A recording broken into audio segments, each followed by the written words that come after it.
ಎಲ್ಲರಿಗೂ ನಮಸ್ಕಾರ. ಎಸ್.ಎಲ್. ಭೈರಪ್ಪ ಅವರ ಉತ್ತರಾಖಂಡ ಕಾದಂಬರಿಯನ್ನು ಮತ್ತೆ ಮುಂದುವರಿಸೋಣ. ರಾಮನಿಗೆ ರಾಜ್ಯಾಭಿಷೇಕ ಮಾಡಬೇಕು ಅಂತ ಪ್ರಜೆಗಳು ಒಪ್ಕೊಳ್ತಾರೆ. ರಾಜ ಅದಕ್ಕೆಲ್ಲ ಸಿದ್ಧತೆಗಳನ್ನು ಮಾಡ್ಕೊತಾನೆ. ರಾಮ ಮತ್ತು ಸೀತೆ ಪ್ರಾಥಮಿಕವಾದಂತಹ ಕೆಲವು ಹೋಮ ಹವನಗಳನ್ನು ಮಾಡಿ ವಿಶ್ರಾಂತಿ ತಗೋಬೇಕು ಅಂದ್ಕೋಬೇಕಾದ್ರೆ ಅರಮನೆಯಿಂದ ಅಂದರೆ ತಂದೆಯಿಂದ ಕರೆ ಬರುತ್ತೆ. ಮಹಾರಾಜ ರಾಜ್ಕುಮಾರನನ್ನು ನೋಡೋಕ್ಕೆ ಅಪೇಕ್ಷಿಸ್ತಾರೆ ಅಂಥೇಳಿ ಇವರಿಬ್ಬರು ಹೋಗ್ತಾರೆ. ದಶರಥನಿಗೆ ಮುಖ ಬಾಡಿರುತ್ತೆ, ಕಣ್ಣಲ್ಲಿ ಆತಂಕನೂ ಇರುತ್ತೆ. ರಾಮ ಹತ್ರ ಹೋಗಿ ಅವರ ಹಣೆಯನ್ನು ಮುಟ್ಟಿ, ಅಪ್ಪ ಆರೋಗ್ಯ ಸರಿಗಿಲ್ವಾ, ವೈದ್ಯರಿಗೆ ಕರೆ ಕಳಿಸ್ಲಾ ಅಂತ ಕೇಳ್ತಾನೆ. ಬೇಡ, ಕೂತ್ಕೋ, ನೀವಿಬ್ಬರು ಪ್ರತಿಗಳಾಗಿದ್ದೀರಾ, ದೂರ ಇರಬಾರ್ದು, ಒಟ್ಟಿಗೆ ಕೂತ್ಕೊಳ್ಳಿ ಅಂತ ಮಹಾರಾಜರು ಹೇಳಿದ ನಂತರ ಮೊದಲಿನ ಹಾಗೆ ಎದುರಿನ ಪೀಠದಲ್ಲಿ ಇಬ್ಬರು ಕೂತ್ಕೋತಾರೆ. ಅಪ್ಪ, ಯಾಕೆ ಮಂಕಾಗಿದ್ದೀರಾ, ಏನು ಯೋಚನೆ, ನನ್ನಿಂದ ಆಗೋವಂಥದ್ದು ಏನಾದರೂ ಬೇಕಾದರೂ ಹೇಳಿ, ಮಾಡ್ತೀನಿ, ನಾನು ನಿಮ್ಮ ಮಗ ಅಲ್ವಾ ಅಂತ ರಾಮ ಕೇಳ್ದ. ಅವರು ಸುಮ್ಮನೆ ಕತ್ಪಗಿಸಿ ಕೂತ್ಬಿಟ್ಟಿದ್ರು. ಅವರ ಕುತ್ತಿಗೆಯಲ್ಲಿ ಚರ್ಮ ಸುಕ್ಕುಗಟ್ಟಿದ್ದು ಕಾಣಿಸ್ತಿತ್ತು. ಮುಖದ ಮೇಲೆ ಅಲ್ಲಲ್ಲಿ ಮೂಡಿದ್ದ ಕಪ್ಪು ಮಚ್ಚೆಗಳಿದ್ವು. ಮುಖದ ಕುರುಚಲು ಗಡ್ಡ ಮೀಸೆಗಳಿದ್ವು. ಕಿರೀಟವನ್ನು ತೆಗೆದಿಟ್ಟಿದ್ರಿಂದ ಬೊಕ್ಕನೆತ್ತಿ ದೀಪದ ಬೆಳಕಲ್ಲಿ ಕಾಣಿಸ್ತಾ ಇತ್ತು. ಅಪ್ಪ ಹೇಳಿ, ನಿಮ್ಮ ಮಗನ ಹತ್ರ ಸಂಕೋಚನ ಅಂತ ರಾಮ ಮತ್ತೆ ಕೇಳ್ದ. ವತ್ಸ, ಸಂಕೋಚ ಇದ್ರೆ ನಿನ್ನ ಕರೆಸ್ತಿದ್ನ. ನನ್ನ ಮನಸ್ಸಲ್ಲಿ ಏನೋ ಒಂದು ವಿಧವಾದ ಭೀತಿ ಹೊಕ್ಕಿದೆ. ಕಳೆದ 5-6 ದಿನಗಳಿಂದ ದಾರುಣವಾದ ಕೆಟ್ಟ ಕನಸುಗಳು ಬೀಳ್ತಾ ಇದೆ. ಹಗಲಲ್ಲೇ ಭಯ ಹುಟ್ಟಿಸಿ ಶಬ್ದ ಮಾಡುವಂತಹ ಉಲ್ಕಾಪಾತಗಳು ಬಂದಾಗನ್ಸುತ್ತೆ. ನನ್ನ ಜನ್ಮ ನಕ್ಷತ್ರಕ್ಕೆ ಸೂರ್ಯ, ಅಂಗಾರಕ ಮತ್ತು ರಾಹುಗಳು ಬಂದಿದ್ದಾರಂತೆ. ಇಂತಹ ನಿಮಿತ್ತಗಳಾದರೆ ರಾಜನಿಗೆ ಮೃತ್ಯು ಅಥವಾ ಘೋರ ವಿಪತ್ತು ಘಟಿಸುತ್ತೆ ಅಂತ ಜ್ಯೋತಿಷಿಗಳು ಹೇಳ್ತಾರೆ. ಆದ್ದರಿಂದ ನಿನಗೆ ಬೇಗ ಪಟ್ಟಾಭಿಷೇಕ ಮಾಡಬೇಕು ಅಂತ ನಿಶ್ಚಯಿಸಿದೆ. ಭರತ ಊರಲ್ಲಿಲ್ಲ, ಆದ್ರೇನಂತೆ, ಇಲ್ಲದೆ ಇರೋದೇ ಒಳ್ಳೇದಾಯಿತು ಅನ್ನೋ ಆಲೋಚನೆ ನನ್ನ ಮನಸ್ಸಿನಲ್ಲಿ ಗಟ್ಟಿ ಆಯಿತು. ಯಾಕೆ ಅದೆಲ್ಲ ಕೇಳಬೇಡ. ಶುಭ ಕಾರ್ಯಗಳಿಗೆ ಎಷ್ಟೋ ವಿಘ್ನಗಳಿರುತ್ತೆ. ಯಾವ ವಿಘ್ನ ಬಂದರೂ ಕೂಡ ನೀನು ನಾಳೆ ಪ್ರಾತಃ ಕಾಲ ಅಭಿಷಿಕ್ತ ಆಗಬೇಕು. ಯಾರು ಏನು ಹೇಳಿದ್ರು ನೀನು ಕೇಳ್ಕೂಡ್ದು. ಇದು ನಿನ್ನ ತಂದೆಯಾದ ನನ್ನ ಆಜ್ಞೆ. ಹೆಚ್ಚು ಮಾತು ಬೇಡ. ಈಗ ನೀವಿಬ್ಬರು ಹೋಗ್ಬಿಟ್ಟು ದರ್ಭಾಶಯ್ಯ ಮೇಲೆ ಮಲ್ಕೊಳ್ಳಿ ಅಂತ ಹೇಳಿಬಿಟ್ಟು ಕೊನೆ ಮಾತನ್ನು ಹೇಳಿದ್ರು. ಮಹಾರಾಜರು ತಮ್ಮ ಮಾತುಗಳಲ್ಲಿ ಎಷ್ಟೋ ಸಂಗತಿಗಳನ್ನು ಧ್ವನಿಸಿದ್ದಾರೆ, ಎಷ್ಟೋ ಅರ್ಥಗಳನ್ನು ಮರೆಮಾಚಿದ್ದಾರೆ ಅಂತ ನನಗನ್ನಿಸ್ತು. ಆದರೆ ರಾಮ ಮಾತ್ರ ಒಂದು ಮಾತು ಆಡಲಿಲ್ಲ. ಇದೇ ಕುಟುಂಬದಲ್ಲಿ ಹುಟ್ಟು ಬೆಳೆದಿರೋ ಅವನಿಗೆ ನನಗಿಂತ ಹೆಚ್ಚು ಒಳಸುಳಿಗಳು ಗೊತ್ತಿವೆ. ಆದರೆ ಎಷ್ಟೋ ವಿಷಯಗಳು ಅವನು ಬಾಯ್ಬಿಟ್ಟು ಆಡೋದಿಲ್ಲ. 5-6 ದಿನದ ಹಿಂದೆ ಊರ್ಮಿ ನನಗೆ ಹೇಳಿದ್ದ ಕೈಕೇಯಿಯ ವಿಷಯಕ್ಕೂ ಈಗ ಮಹಾರಾಜರು ಆಡಿದ ಮಾತಿಗೂ ಸಂಬಂಧ ಇದೆ ಅಂತ ನನಗನ್ನಿಸ್ತು. ಮಹಾರಾಜರ ಮಾತನ್ನು ಕೈಕೇಯಿಯ ಹಿನ್ನೆಲೆಯಲ್ಲಿ ಅರ್ಥ ಮಾಡ್ಕೊಳ್ಳೋದೆ ಸರಿ ಅಂತ ನಾನು ಅಂದ್ಕೊಂಡೆ. ಆದರೆ ಯಾವುದು ಏನು ಸ್ಪಷ್ಟವಾಗಿ ತಿಳಿತಿರ್ಲಿಲ್ಲ. ನಮ್ಮ ಅಂತಃಪುರಕ್ಕೆ ಬಂದ್ವಿ. ರಾಮ ಕೈಕಾಲು ತೊಳೆದು ಹರಡಿದ ದರ್ಬೆ ಮೇಲೆ ಅಂಗಾತ ಮಲ್ಕೊಂಡು ಕಣ್ಣು ಮುಚ್ಕೊಂಡ. ಪಕ್ಕದಲ್ಲಿ ಮಲಗಿದ್ದ ನನಗೆ ಎಷ್ಟು ಹೊತ್ತಾದರೂ ನಿದ್ದೆ ಬರಲಿಲ್ಲ. ಆದರೆ ಮಲಗಿ ಕಣ್ಣು ಮುಚ್ಚಿದ ತುಸು ಹೊತ್ತಿಗೆನೆ ಅವನು ನಿದ್ರಾವಶನಾದ, ಅಥವಾ ನಿದ್ರೆಯನ್ನು ಅವನು ವಶಪಡಿಸ್ಕೊಂಡ. ಎಂತಹ ತಳಮಳದ ಸಂಗತಿ ಇದ್ರೂ ಕೂಡ ಅದನ್ನು ಬದಿಗಿಟ್ಟು ಸಕಾಲದಲ್ಲಿ ಸರಿಯಾಗಿ ನಿದ್ರಿಸುವಂತಹ ಶಕ್ತಿ ಅವನಿಗಿದೆ. ಎಷ್ಟು ಹೊತ್ತಿಗೆ ಎಚ್ಚರಿಕೆ ಆಗಬೇಕು ಅಂತ ನಿಶ್ಚಯಿಸಿರ್ತಾನೋ ಕರಾರುವಕ್ಕಾಗಿ ಅದೇ ಹೊತ್ತಿಗೆ ಅವನಿಗೆ ಎಚ್ಚರಿಕೆನೂ ಆಗತ್ತೆ ಅನ್ನೋದನ್ನು ಇಷ್ಟು ದಿನದಲ್ಲಿ ನಾನು ಗಮನಿಸಿದ್ದೆ. ಹಾಗಾದರೆ ಇವತ್ತು ಮಹಾರಾಜರು ವಿಶೇಷವಾಗಿ ಕರೆಸಿದ ಆಡಿದ ಮಾತುಗಳಲ್ಲಿ ಆತಂಕ ಪಡೋ ಅಂಶ ಯಾವುದು ಇಲ್ವಾ ಅನ್ನೋ ಯೋಚನೆಯಲ್ಲೇ ನಾನು ಹೊರಳಾಡ್ತಾ ಇದ್ದೆ. ಉಷಾ ಕಾಲಕ್ಕೆ ಮೊದಲೇ ರಾಮನಿಗೆ ಎಚ್ಚರಿಕೆ ಆಯಿತು. ನನಗೆ ತಾನೇ ನಿದ್ದೆ ಹತ್ತುತ್ತಾ ಇತ್ತು. ಅವನು ನನ್ನನ್ನು ಎಬ್ಬಿಸ್ದ. ಇಬ್ಬರದು ಸ್ನಾನ ಆಗೋ ವೇಳೆಗೆ ಅಂತಃಪುರದ ಹೊರಗಡೆ ಸೂತರು ದೇವತಾ ಸ್ತೋತ್ರಗಳನ್ನು ಓದ್ತಾ ಇದ್ರು. ಮಾಗಧರು ಇಕ್ಷ್ವಾಕ್ ವಂಶದ ಅರಸರ ಹಿರಿಮೆಯನ್ನು ನುಡಿತಾ ಇದ್ರು. ವಂದಿಗಳು ರಾಮನ ಶೌರ್ಯವನ್ನು ವರ್ಣಿಸ್ತಿದ್ರು. ಈ ಗೌರವವನ್ನು ಸಿಂಹಾಸನಾರೂಢ ರಾಜನಿಗೆ ಅರ್ಪಿಸೋದು ಪದ್ಧತಿ. ಆದರೆ ಅದೇ ದಿನ ಯುವರಾಜ ಪದವಿಗೆ ಏರೋ ರಾಮನಿಗೂ ಕೂಡ ಇವರು ವಿಶೇಷವಾಗಿ ಸಲ್ಲಿಸ್ತಾ ಇದ್ರು. ಇದು ಯುವರಾಜನಿಗೆ ಸಲ್ಲಬೇಕೋ ಬೇಡವೋ ನನಗೆ ಗೊತ್ತಿರಲಿಲ್ಲ. ಮಹಾರಾಜನೇ ಹೇಳಿ ಮಗನಿಗೆ ಈ ವಿಶೇಷವನ್ನು ಏರ್ಪಾಟ್ ಮಾಡಿರಬಹುದು ಅಂತ ನಾನು ಅರ್ಥ ಮಾಡಿಕೊಂಡೆ. ಅಷ್ಟೊತ್ತಿಗೆ ಬೆಳಗಿನ ಜಾವ ಕೋಳಿ ಕೂಗ್ತಾ ಇತ್ತು. ಇನ್ನು ಕತ್ತಲಿರ್ಬೇಕಾದ್ರೇ ಸುಕೇಶಿ ಬಂದ್ಲು. ಅವಳು ಗಂಡ ಕುಂಭ ಅವಳನ್ನು ಕರ್ಕೊಂಬಂದ್ಬಿಟ್ಟು ಹೋದ. ಇಷ್ಟು ಬೇಗ ಯಾಕೆ ಬಂದೆ ಅಂತ ನಾನು ಕೇಳಿದೆ. ಯಾಕೆಂದರೆ ಅವಳು ಈಗಾಗಲೇ 3 ತಿಂಗಳ ಬಸರಿ ಆಗಿದ್ಲು. ಬೆಳಗಿನ ಜಾವದ ಶೀತದಲ್ಲಿ ಅವಳ ಕೇರಿಯಿಂದ ಇಲ್ಲಿಗೆ ನಡ್ಕೊಂಡು ಬಂದಿದ್ಲು ಪಾಪ. ಕಂಬಳಿಯನ್ನು ಹೊತ್ಕೊಂಡಿರ್ಲಿಲ್ಲ. ಅಕ್ಕ, ಇವತ್ತೇ ಬೆಳಗ್ಗೆ ಪಟ್ಟಾಭಿಷೇಕ ಅಂತ ಸರಿ ಹೊತ್ತಲ್ಲಿ ಗೊತ್ತಾಯಿತು ನನಗೆ. ನನಗೆ ಮನೇಲಿರೋಕೆ ಹೇಗಾಗತ್ತೆ ಹೇಳು? ಬೀದಿ ಬೀದಿಗಳಲ್ಲಿ, ಓಣಿಗಳಲ್ಲಿ, ಸಂದಿಗೊಂದಿಗಳಲ್ಲಿ ಜನರು ಕಸಗೂಡಿಸಿ, ನೀರು ಚಿಮುಕಿಸಿ, ಹಣತೆ ಬೆಳಕಲ್ಲಿ ಚಿತ್ತಾರದ ರಂಗೋಲಿ ಬಿಟ್ಟಿದ್ದಾರೆ. ರಾತ್ರಿನೇ ನದಿ ದಂಡೆಗೆ ಹೋಗಿ ಕಣಗ್ಲೆ ಹೂವನ್ನು ತಂದು ಮಾಲೆ ಕಟ್ಟಿ ಮನೆಗಳ ಬಾಗಿಲುಗಳಿಗೂ ಅಲಂಕಾರ ಮಾಡಿದ್ದಾರೆ. ದೊಡ್ಡ ದೊಡ್ಡ ಮನೆಯವರು ಮನೆಗಳ ಮೇಲೆಲ್ಲ ಬಾವುಟ ಹಾರಿಸಿದ್ದಾರೆ. ಅಂಗಡಿ ಮುಂಗಟ್ಟಿನವರು ರಾತ್ರಿನೇ ಬಾಗಿಲಿಗೆಲ್ಲ ಬಣ್ಣ ಬಳಿತಿದ್ದಾರೆ. ಕೃಷಿಕರೆಲ್ಲ ಹಸು ಎತ್ತುಗಳಿಗೆ ಮೈ ತೊಳೆದು ಅರಿಶಿನ ತಿಕ್ಕಿ ಕೊಂಬುಗಳಿಗೆ ಕುಂಕುಮ ಸವರ್ತಾ ಇದ್ದಾರೆ. ರಾತ್ರಿಯಲ್ಲಿ ಸಿಕ್ಕಿದ ಕಾಡು ಹೂವುಗಳ ಮಾಲೆ ಮಾಡಿ ಹಸುವಿನ ಕೊರಳಿಗೆ ಸುತ್ತಾ ಇದ್ದಾರೆ. ನಟರು, ನರ್ತಕರು, ಗಾಯಕರು ಈಗಾಗಲೇ ಬೀದಿಗಳ ಚೌಕದಲ್ಲಿ ಮೃದಂಗ ಬಾರಿಸ್ಕೊಂಡು ಹಾಡಿನ ಜೊತೆಗೆ ಕುಣಿತಾ ಇದ್ದಾರೆ. ಮಕ್ಕಳೆಲ್ಲ ನಿದ್ದೆಗೆಟ್ಟು ಅವ್ರ ಸುತ್ತ ನಿಂತು ಬೆರಗುಗಣ್ಣಿಂದ ನೋಡ್ತಾ ಇದ್ದಾರೆ. ಇನ್ನು ಕೆಲವು ಕಡೆಗಳಲ್ಲಿ ಎತ್ತರವಾದ ಧ್ವಜಸ್ತಂಭಗಳನ್ನ ನೆಟ್ಟಿದ್ದಾರೆ, ಪತಾಕೆಗಳನ್ನ ಹಾರಿಸಿದ್ದಾರೆ. ಎಲ್ಲೆಲ್ಲೂ ಭಾವಯ್ಯನವರ ಪಟ್ಟಾಭಿಷೇಕದ ಮಾತೇ ನಡೀತಾ ಇದೆ. ಇಷ್ಟು ಆತುರದಲ್ಲಿ ಯಾಕೆ ಇದೆಲ್ಲ ಏರ್ಪಾಟ್ ಮಾಡಿದ್ರು? 8 ದಿನ ಸಮಯ ಕೊಟ್ಟಿದ್ರೆ ಇಡೀ ನಗರವನ್ನ ಅಮರಾವತಿ ತರ ಸಿಂಗಾರ ಮಾಡಬಹುದಾಗಿತ್ತು. ಎಲ್ಲ ಹಳ್ಳಿ ಪಟ್ಟಣಗಳಿಗೂ ಸುದ್ದಿ ಗೊತ್ತಾಗಿದ್ರೆ ದೇಶಕ್ಕೆ ದೇಶನೇ ಸಿಂಗಾರಿಸಬಹುದಾಗಿತ್ತಲ್ವಾ ಅಂತ ಮಾತಾಡ್ಕೊಳ್ತಿದ್ದಾರೆ ಅಂತ ಹೇಳಿದ್ಲು. ಅವಳ ವರ್ಣನೆಯನ್ನ ಕೇಳುವಾಗ ಮಹಾರಾಜ ರಾತ್ರಿ ಆತಂಕದಲ್ಲಿ ಮತ್ತೆ ಕರೆಸಿ ಹೇಳಿದ್ದ ಮಾತುಗಳು, ಬುದ್ಧಿಗೆ ಅರ್ಥವಾಗದ ಪಿತೂರಿಗಳು, ಆತಂಕಗಳು ನನ್ನ ಮನಸ್ಸಿನಲ್ಲಿ ಯಾಕೋ ಮತ್ತೆ ಚಿಮ್ಮುದ್ವು. ಹೊರಗಡೆ ಕಾಗೆಗಳು ಕೂಗ್ತಾ ಇದ್ದ ಸದ್ದು ಕೇಳಿಸ್ತು. ದ್ವಾರಪಾಲಕ ಗಡಿಬಿಡಿಯಿಂದ ಒಳಗೆ ಬಂದ. ಸುಮಂತ್ರರು ಬಂದಿದ್ದಾರೆ ಅಂತ ಹೇಳ್ದ. ಅವ್ರನ್ನ ಕಳಿಸು ಅಂತ ಹೇಳಿ ನಾನು ಒಳಗಡೆ ಹೋಗಿ ರಾಮನಿಗೆ ತಿಳಿಸ್ದೆ.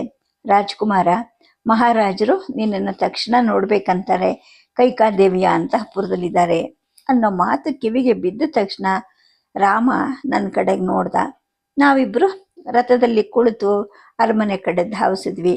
ಇತರ 2 ಅಂತಃಪುರಗಳಿಗಿಂತ ದೊಡ್ಡದ್ದು, ಅಂದ ಚಂದದ್ದು ಆದ ಆ ಅರಮನೆಯ 3 ಕಕ್ಷೆಗಳನ್ನು ದಾಟಿ ಒಳಗಡೆ ಹೋದ್ರೆ ಅಲ್ಲಿ ಕಂಡ ದೃಶ್ಯದಿಂದ ನಮ್ಮ ಎದೆ ಒಡೆದಾಗೋಯ್ತು.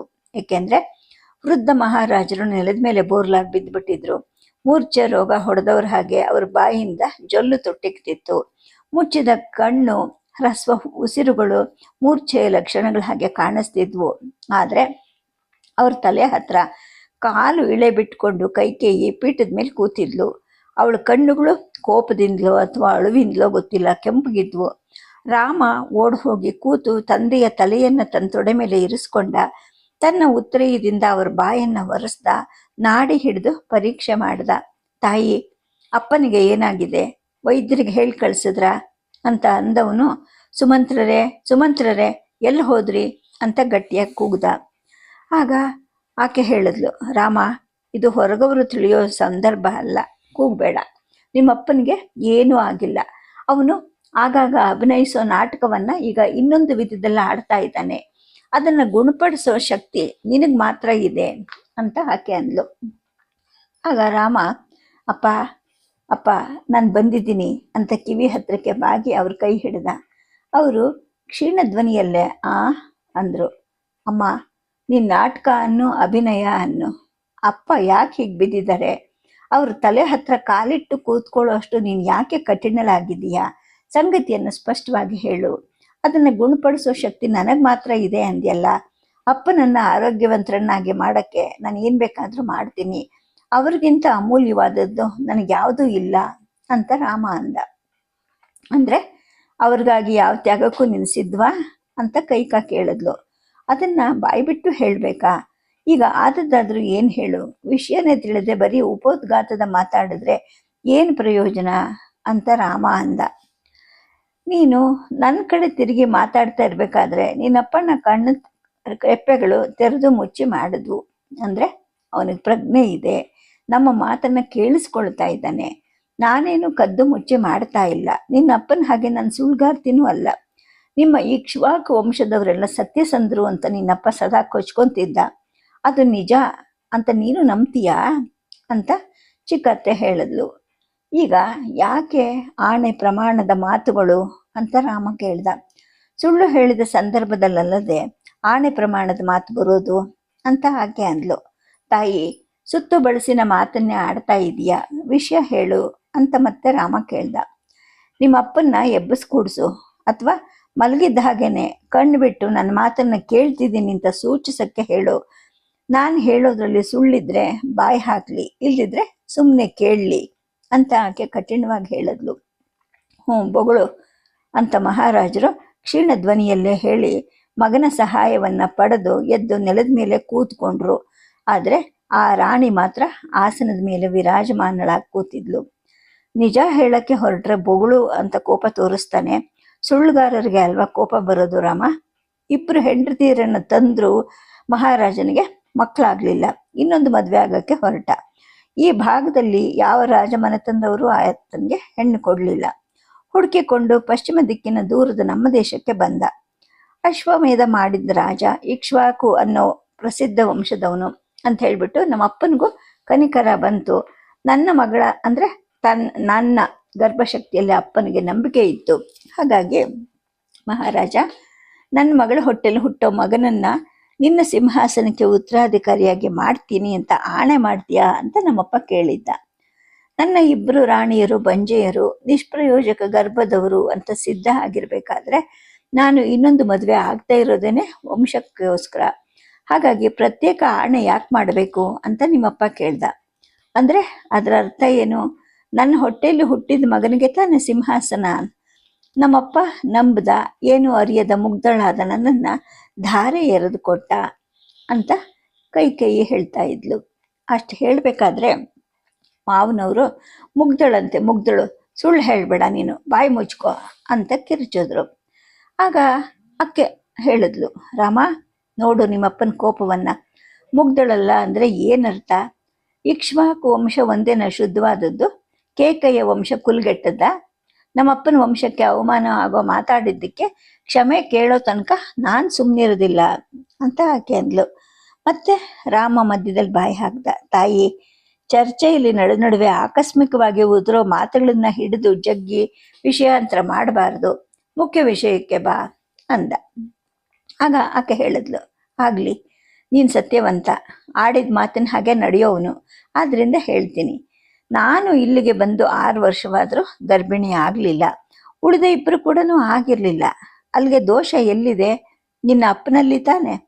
ಪುತ್ರಹೀನಳಾಗಿರಳು ಗೊಡ್ಡಿ ಅನ್ನಿಸ್ಕೊಳ್ಳೋಕೆ ನನಗೆಷ್ಟು ನೋವಾಗಿರ್ಬೇಕು. ಬಹಳ ದೂರದ ನನ್ನವರು ತನ್ನವರು ಇಲ್ಲದ ಈ ದೇಶಕ್ಕೆ ಬಂದು ಅದು ಆಳವಾಗಿ ಬೇರು ಬಿಟ್ಟಿದ್ದ ಇಬ್ಬರು ಹಿರಿಯ ಸವತಿಯರ ಕೈ ಕೆಳಗಡೆ ನಾನಿದ್ದೆ, ನರಳದೆ, ಕಷ್ಟವನ್ನ ಅನುಭವಿಸ್ದೆ.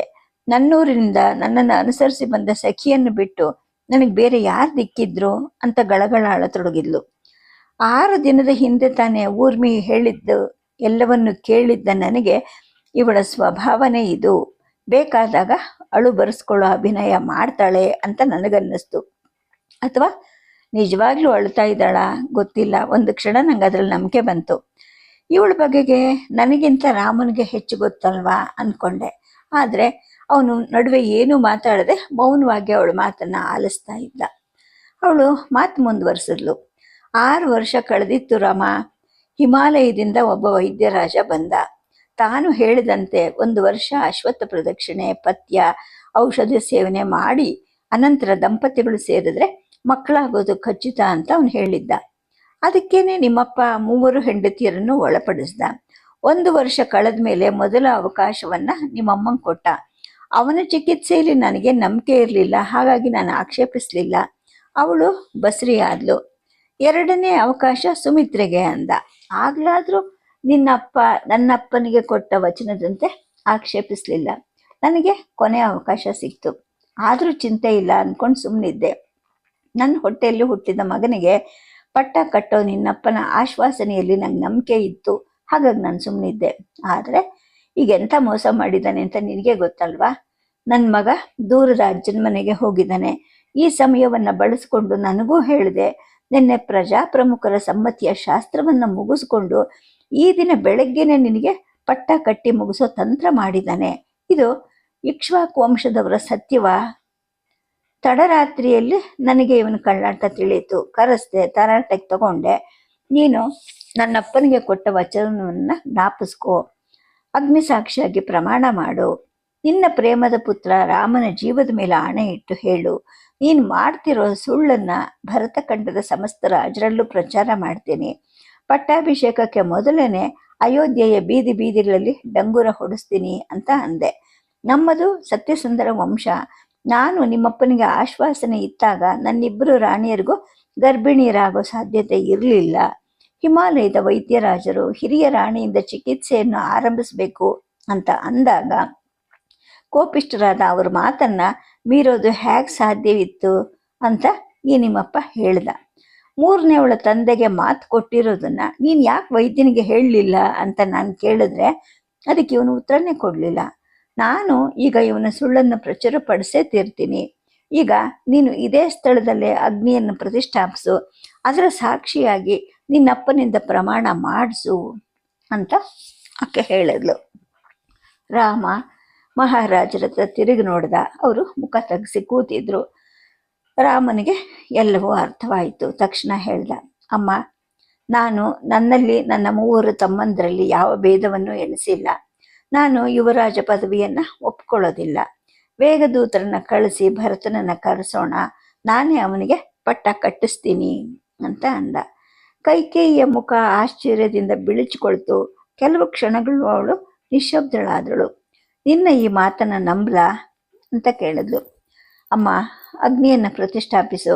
ನನ್ನ ತಂದೆ ದಶರಥ ಮಹಾರಾಜನ ಮೇಲೆ, ತಾಯಿ ಕೌಸಲ್ಯೆಯ ಮೇಲೆ, ಮಡದಿ ಸೀತೆಯ ಮೇಲೆ ಆಣೆ ಇಟ್ಟು ಪ್ರಮಾಣ ಮಾಡ್ತೀನಿ. ಒಂದು ಮಾತು ನಂಬು, ಈ ರಾಮನಿಗೆ ಅಗ್ನಿ ಸಾಕ್ಷಿನೂ ಬೇಡ, ಪ್ರಮಾಣದ ಕ್ರಿಯಾವಿಧಿನೂ ಬೇಡ. ಅವನ ನಾಲ್ಗೆ ನೋಡಿದ್ರೆ ಅದೇ ಅಗ್ನಿ ಸಾಕ್ಷಿ. ಅದು ಬೇಡ ಅನ್ನೋದಾದ್ರೆ ಮನಸ್ಸಲ್ಲಿ ಮೂಡಿದ್ರೆ ಅದಕ್ಕಿಂತ ಹೆಚ್ಚಿನ ಪ್ರಮಾಣ ಬೇಡ ಅಂದ. ಅವಳು ಮತ್ತು ಸ್ತಬ್ಧಳಾದಳು. ಆದರೆ ಮಹಾರಾಜರು ಗಟ್ಟಿಯಾಗಿ ಕೂಕೊಂಡ್ರು. ರಾಮ, ಹೀಗೆ ಮನಸ್ಸಿನಲ್ಲಿ ಮೂಡಿಸ್ಕೋಬೇಡ. ನಿನ್ನ ಈ ಗುಣಗಳಿಂದಾಗೇನೆ ಈ ವಂಶದ ಕೀರ್ತಿಯನ್ನು ಎತ್ತಿ ಹಿಡಿಯೋಕ್ಕೆ, ನಮ್ಮ ಹಿಂದಿನವರು ಗಳಿಸಿ ಉಳಿಸಿದ ಧರ್ಮವನ್ನು ಮುಂದುವರ್ಸಕ್ಕೆ ನೀನೇ ತಕ್ಕವನು ಅಂತ ನಾನಷ್ಟೇ ಅಲ್ಲ, ಸಮಸ್ತ ಪ್ರಜೆಗಳು, ಧರ್ಮಾಧಿಕಾರಿಗಳು, ವಿಶ್ವಾಮಿತ್ರ ಮಹರ್ಷಿಗಳು ಎಲ್ಲರೂ ಅರ್ಥ ಮಾಡ್ಕೊಂಡಿದ್ದೀವಿ. ಭರತನಿಗೆ ರಾಜನಿಗಿಂತ ಹೆಚ್ಚಿನ ಸುಖ ಸೌಲಭ್ಯಗಳನ್ನು ಕಲ್ಪಿಸೋಣ. ರಾಜ್ಯದ ಭಂಡಾರದ ಅಧಿಕಾರಿಯನ್ನಾಗಿ ಅವನನ್ನು ನೇಮಿಸೋಣ. ಆದರೆ ರಾಜನಾಗಕ್ಕೆ ನಿನಗಿರೋ ಅರ್ಹತೆ ನಿನ್ನ ತಮ್ಮಂದ್ರಲ್ಲಿ ಯಾರಿಗೂ ಇಲ್ಲ ಅಂತ ಅಂದರು. ಆಗ ಆಕೆ ಮತ್ತೆ ಶುರು ಮಾಡಿದ್ಲು. ಅಂದರೆ ನನ್ನ ಗರ್ಭದಲ್ಲಿ ಹುಟ್ಟಿದ ಮಗುಗೆ ಅರ್ಹತೆ ಇಲ್ಲ ಅಂತೀರಾ? ನನ್ನ ಸವತಿಯ ಗರ್ಭಕ್ಕೆ ಮಾತ್ರ ಅಂತ ಶಿಶುವನ್ನು ಸೃಷ್ಟಿಸೋ ಶಕ್ತಿ ಇತ್ತು ಅಂತ ಏನು ಅಂತ ಹೇಳಿಬಿಟ್ಟು ಅವಳು ಒಬ್ಬ ಚತುರ ಯೋಧ ಪ್ರತಿ ಬಾಣ ಬಿಡೋ ಹಾಗೆ ಮಾತಿನ ಬಾಣವನ್ನು ಬಿಟ್ಲು. ರಾಮನ ಮುಖದಲ್ಲಿ ಒಂದು ರೀತಿಯ ಅಸಹ್ಯ ಕಾಣಿಸ್ತು. ಅವನು ಎದ್ದು ನಿಂತ್ಕೊಂಡ. ತಾಯಿ, ನಾನು ಮಾತು ಕೊಟ್ಟಾಗಿದೆ. ನಾನು ಈಗ ಧರಿಸಿರುವ ಈ ದುಕೂಲುಗಳನ್ನು ಬದಲಿಸ್ತೀನಿ. ಅಗ್ನಿ ಸಾಕ್ಷಿಕವಾಗಿ ಮಾಡಿರೋ ಸಂಕಲ್ಪವನ್ನ ಅದೇ ಅಗ್ನಿ ಸಾಕ್ಷಿಕವಾಗಿ ವಿಸರ್ಜಿಸ್ತೀನಿ. ಸೀತೆ, ನಡಿ ಹೋಗೋಣ ಅಂತ ಅಂದ. ಆಗ ಕೈಕೇಯಿ ಹೇಳಿದ್ಲು, ತಡಿ, ನಿರ್ಗಮಿಸಿ ತಪ್ಪಿಸ್ಕೋಬೇಡ. ಇದಕ್ಕೆ ಸಂಬಂಧಿಸಿದ ಹಾಗೆ ಇನ್ನೊಂದು ಆಗ್ರಹ ಇದೆ. ಅದೇನು ಅಂದ್ರೆ, ನೀನು ನಾರು ಮಡಿ ಉಟ್ಟು ಜಟಾಧಾರಿಯಾಗಿ 14 ವರ್ಷ ದಂಡಕಾರಣ್ಯದಲ್ಲಿ ವಾಸ ಮಾಡಬೇಕು ಅಂತ ಅಂದ್ಲು. ರಾಮನಿಗೆ ಆಶ್ಚರ್ಯ ಆಯಿತು. ಅವನ ಧೃತಿ ಕೂಡ ಕಂಪಿಸಿದ ಹಾಗೆ ನನಗನ್ನಿಸ್ತು.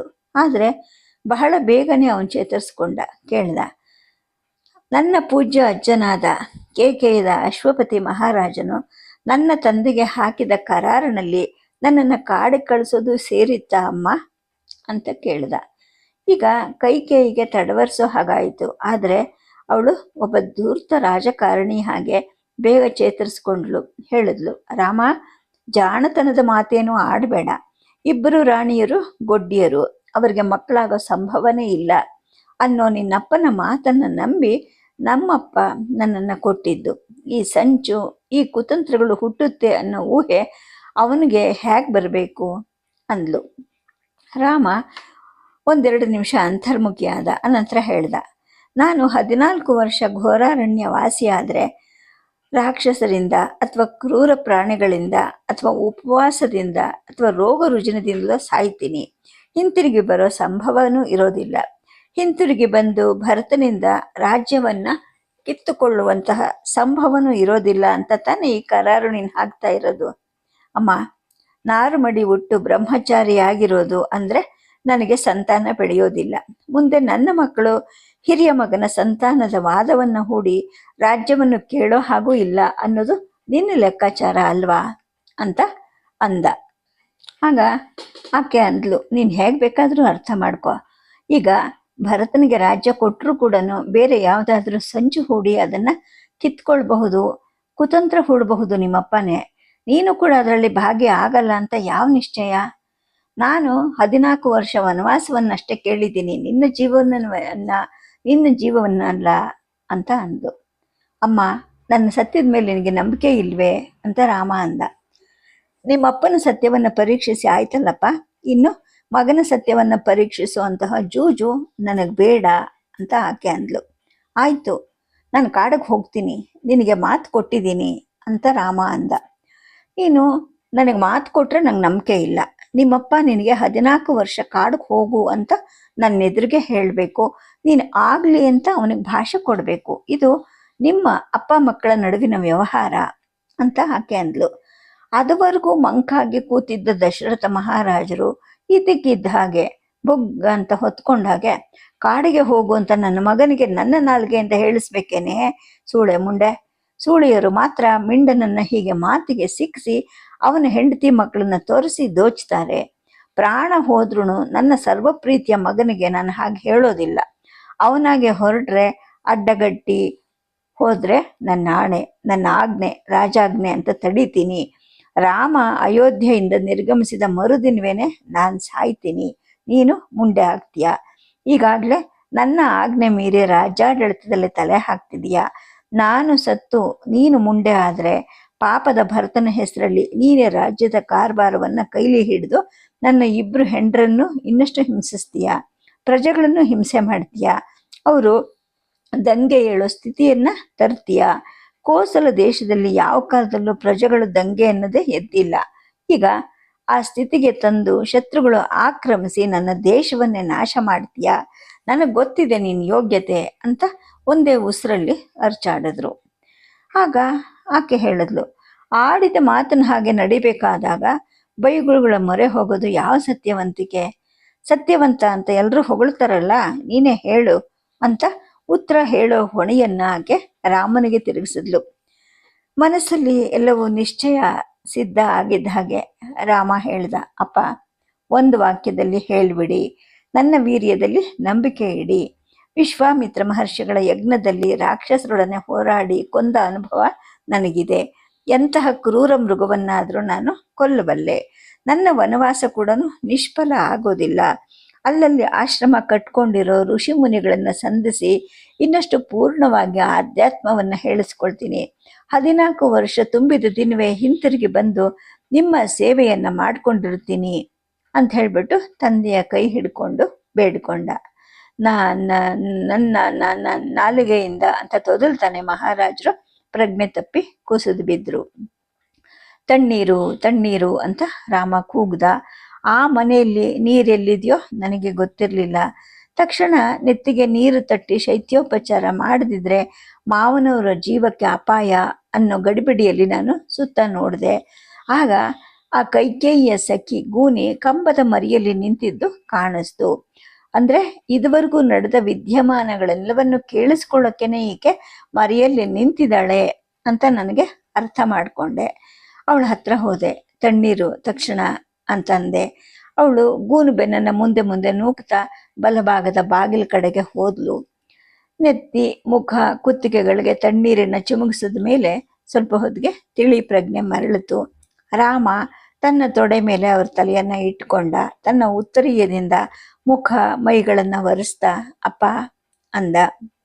ಅದುವರೆಗೂ ಬಿಗಿದು ಕೂತಿದ್ದ ಕೈಕೇಯಿ ಹೇಳಿದ್ಲು, ಕುಸಿದು ಬಿದ್ದಾಗ ಶೈತ್ಯೋಪಚಾರ ಮಾಡದ ಕ್ರೂರ ಹೆಂಡತಿ ಅಲ್ಲ ನಾನೇನು. ಆದ್ರೆ ರಾತ್ರಿಯಿಂದ ಈ ನಾಟಕವನ್ನ ಇವನು ಪದೇ ಪದೇ ಹಾಡ್ತಾ ಇದ್ದಾನೆ. ಅಲ್ಲದೆ ಶೈತ್ಯೋಪಚಾರ ಮಾಡಕ್ಕೆ ಹೋದ್ರೆ ಮತ್ತೆ ಮತ್ತೆ ದೈನ್ಯದ ಮುಖ ತಾಳಿ ಬೇಡ್ಕೊಳ್ತಾನೆ. ನನಗೆ ಅಸಹ್ಯ ಆಗತ್ತೆ ಅವನನ್ನು ನೋಡಿದ್ರೆ ಅಂತ ಅಂದ್ಲು. ರಾಮ ಅವಳ ಮಾತು ಕಿವಿಗೆ ಬೀಳಲಿಲ್ವೇನೋ ಅನ್ನೋ ಹಾಗೆ ಸುಮ್ಮನಿದ್ದ. ಎಷ್ಟೋ ಹೊತ್ತು ಆ ಮೂವರು ಮೌನವಾಗೇ ಇದ್ರು. ಮಹಾರಾಜರ ಮುಖಮುದ್ರೆ ಅವರು ತಮ್ಮೊಳಗೆ ಗಂಭೀರವಾಗಿ ಚಿಂತಿಸ್ತಿರೋ ಹಾಗೆ ಕಾಣಿಸ್ತಿತ್ತು. ಅಲ್ಲಿ ನೆಲೆಸಿದ್ದ ಮೌನ ನನ್ನನ್ನು ಸೇರಿ ಎಲ್ಲರನ್ನು ತುಳಿಯೋ ಹಾಗೆ ಕಾಣಿಸ್ತಿತ್ತು. ಕೈಕೇಯಿಯ ಮುಖದಲ್ಲಿ ಅಂತ ತುಳಿತ ಕಾಣಿಸ್ತಿರ್ಲಿಲ್ಲ. ಎಷ್ಟು ಹೊತ್ತಾದ್ರೂ ನಾನು ನಲುಗದೆ ಕಾದು ಕುಳಿತಿರಬಲ್ಲೆ ಅನ್ನೋ ಶಟತ್ವವನ್ನ ಆಕೆ ತೋರಿಸ್ಕೊಂಡು ಕೂತಿದ್ಲು. ರಾಮ ಅದನ್ನ ಗಮನಿಸ್ದ ಅಂತ ನನಗನ್ನಿಸ್ತು. ಅವನು ತಂದೆ ಕೈ ಹಿಡ್ದ. ಅಪ್ಪ, ನನ್ನನ್ನ ಕಾಡಿಗೆ ಹೋಗಿ ಅನ್ನೋಕ್ಕೆ ನಿಮ್ಮ ನಾಲ್ಗೆಗೆ ಸಾಧ್ಯ ಆಗೋದಿಲ್ಲ ಅಂತ ನನಗೆ ಗೊತ್ತು. ನೀವು ಬಾಯ್ಬಿಟ್ಟು ಹೇಳೋದು ಬೇಡ. ನಿಮ್ಮ ಮೌನವನ್ನೇ ಸಮ್ಮತಿ ಅಂತ ತಿಳಿತೀನಿ. ನಾನಿನ್ನ ಹೊರಡ್ತೀನಿ ಅಂತ ಮೇಲೆದ್ದ. ಆಗ ಮಹಾರಾಜರು ಬಡಬಡಿಸಿದ್ರು, ಇನ್ನೊಂದು ದಿನದಲ್ಲೇನೆ ಇವಳು ಮುಂಡೆ ಆಗ್ತಾಳೆ. ಇವಳು ಮಗ ಭರತ ಕೊಡೋ ತರ್ಪಣವನ್ನ ನನ್ನ ಪ್ರೇತ ಮುಟ್ಟೋದಿಲ್ಲ. ಅವನು ನನ್ನ ಮಗನೇ ಅಲ್ಲ, ಇಕ್ಷ್ವಾಕು ವಂಶಕ್ಕೆ ಸೇರಿದವನು ಅಲ್ಲ. ಇವತ್ತಿನಿಂದ ಕೋಸಲ ದೇಶ ವಂಶಹೀನನ ಪಾಲಾಯಿತು ಅಂತ ಅಂದ್ರು. ಆಗ ರಾಮ ಅಂದ, ಅಪ್ಪ ಹಾಗನ್ಬೇಡಿ, ಭರತನು ನಿಮ್ಮ ಮಗನೇ, ನನ್ನ ತಮ್ಮ ಅವನು. ಈಗ ಸೃಷ್ಟಿಯಾಗಿರೋ ಸ್ಥಿತಿಯಲ್ಲಿ ಅವನ ಧರ್ಮಸಮ್ಮತಿಯನ್ನೇ ನಾಶ ಮಾಡಿದ್ರೆ ಕೋಸಲ ರಾಜ್ಯದ ಪಾವಿತ್ರ್ಯ ಹಾಳಾಗಲ್ವಾ? ಯೋಚನೆ ಮಾಡಿ. ನಮ್ಮ ವೈಯಕ್ತಿಕ ನೋವಿಗಿಂತ ಸಮಗ್ರ ದೇಶದ ಹಿತ ದೊಡ್ಡದಲ್ವಾ? ಇದುವರೆಗೂ ನೀವೇ ಪಾಲಿಸ್ಕೊಂಡು ಬಂದ ರಾಜಧರ್ಮವನ್ನ ನೀವು ಧಿಕ್ಕರಿಸಬಾರ್ದಲ್ವಾ ಅಂತ ಅಂದ. ಮಹಾರಾಜರು ಮೌನವಾಗಿ ಕೂತು ಕಣ್ಣು ಮುಚ್ಕೊಂಡ್ರು. ರಾಮ ನನ್ನನ್ನು ಜೊತೆಗೆ ಕರ್ಕೊಂಡು ಹೊರಗಡೆ ಬಂದ. ಕಾದು ನಿಂತಿದ್ದ ರಥದ ಸಾರಥಿ ಹತ್ತಿಸ್ಕೊಳ್ಳಕ್ಕೆ ಅಂತ ಮುಂದೆ ಬಂದ. ಆಗ ರಾಮ ಅಂದ, ನಾನು ಇನ್ಮೇಲೆ ಅರಮನೆಯ ರಥವನ್ನ ಹತ್ತೋದಿಲ್ಲ. ನೀನು ಕುದುರೆಗಳನ್ನ ಲಾಯದಲ್ಲಿ ಕಟ್ಟಿ ಹಾಕಿ ಮನೆಗೆ ಹೋಗಿ ವಿಶ್ರಾಂತಿ ಪಡಿ ಅಂತ ಹೇಳ್ದ. ಅವನಿಗದ ಅರ್ಥ ಆಯ್ತೋ ಇಲ್ವೋ ಅನ್ನೋದನ್ನು ಕಾಯ್ದೇನೆ ಸರಸರ ನಮ್ಮ ಅಂತಃಪುರದ ಕಡೆಗೆ ನಡೆದ. ಅವನ ವೇಗವನ್ನ ಅನುಸರಿಸೋದು ನನಗೆ ಕಷ್ಟ ಆಗ್ತಾ ಇತ್ತು. ಅಲ್ಲಿ ಅಗ್ನಿಕುಂಡ ಹೊಗೆ ಆಡ್ತಾ ಇತ್ತು. ಪುರೋಹಿತರು ನಮಗಾಗಿ ಕಾಯ್ತಾ ಇದ್ರು. ರಾಜ್ಕುಮಾರ, ಪುಷ್ಯ ನಕ್ಷತ್ರದ ಮುಹೂರ್ತ ಸಮೀಪಿಸ್ತಿದೆ, ಅದನ್ನ ಮೀರಬಾರ್ದು. ನೀವಿಬ್ರು ಬೇಗ ಸಿದ್ಧ ಆಗಿ ಅಂತ ಗಡಿಬಿಡಿ ಮಾಡಿದ್ರು. ಆಗ ರಾಮ ಹೇಳ್ದ, ಪೂಜ್ಯರೇ, ನನ್ನ ಪಟ್ಟಾಭಿಷೇಕ ನಡೆಯೋದಿಲ್ಲ. ನಿಮ್ಮನ್ನ ಕುತೂಹಲದಲ್ಲಿ ಹಿಡಿದು ಸೂಕ್ತ ಅಲ್ಲ, ಆದ್ರಿಂದ ಹೇಳ್ಬಿಡ್ತೀನಿ ಅಂತ ಹೇಳ್ಬಿಟ್ಟು ಮಹಾರಾಜರು ಚಿಕ್ಕರಾಣಿಯರನ್ನ ಮದುವೆ ಆದಾಗ ಕೊಟ್ಟ ಭಾಷೆಯನ್ನು ಪೂರೈಸೋಕ್ಕೋಸ್ಕರ ನಾನು ಈಗ ಈ ದಿನವೇನೆ 14 ವರ್ಷದ ವನವಾಸಕ್ಕೆ ಹೊರಟಿದ್ದೀನಿ. ಅವರು ಇದೇ ಸಾಮಗ್ರಿಗಳಿಂದ ಭರತನಿಗೆ ಪಟ್ಟಾಭಿಷೇಕವನ್ನು ನೆರವೇರಿಸಬೇಕು ಅಂತಲೂ ಹೇಳ್ದ. ಅವರು ಕೇಳಿದ ಯಾವ ವಿವರಗಳನ್ನು ಹೇಳದೆ ನನ್ನ ಕೈ ಹಿಡ್ಕೊಂಡು ಅವನು ಒಳಕೋಣೆ ಕಡೆಗೆ ನಡೆದ. ಸದ್ಯಕ್ಕೆ ಕಥೆಯನ್ನು ನಿಲ್ಲಿಸಿರ್ತೀನಿ. ನಮಸ್ಕಾರ.